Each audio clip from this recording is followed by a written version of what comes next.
Now what I like to do is share with you a 20-minute process that just kills it.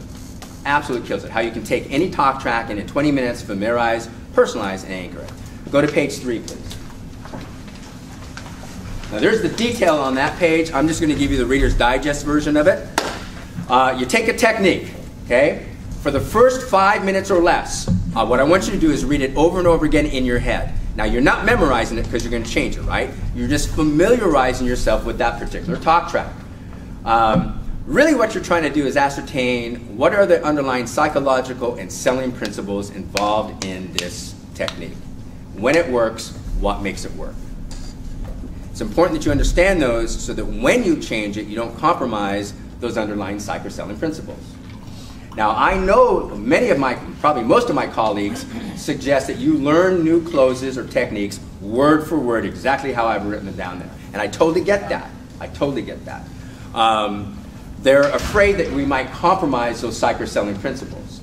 I personally believe it's much more effective if you make it your own. Tailored to your vocabulary, your selling style, your personality.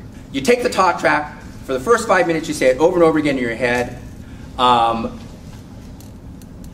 not memorizing it, you're just familiarizing. As soon as you can anticipate each line and you've identified the underlying psych or selling principles, you go to the second 5 minutes.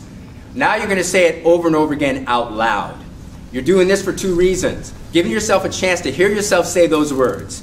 So that any word or phrase that's uncomfortable for you, you can either add that word or phrase by repeating it 10 to 20 times in the first 30 seconds, or, and here's what I want you to do, substitute a like-meaning word or phrase that's already in your vocabulary.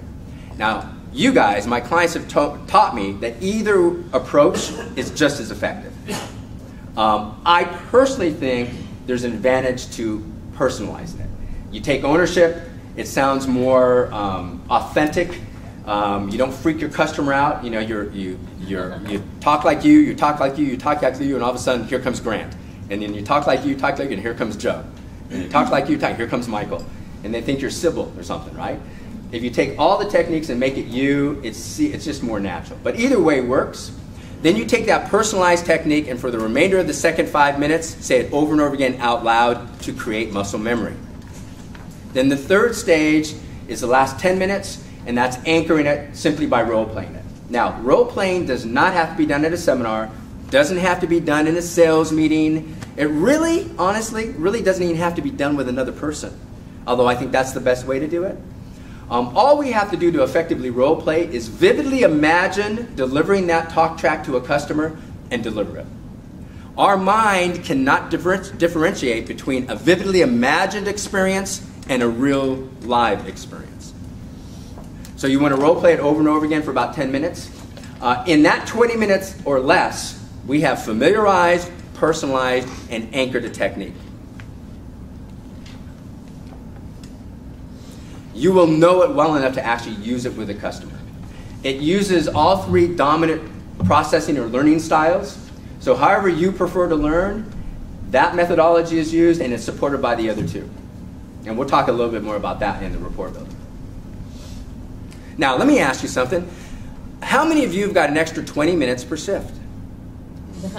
Maybe a good action idea might be, I'm going to commit myself this year to learning 1 new technique per shift, devoting 20 minutes per shift to evolving my craft.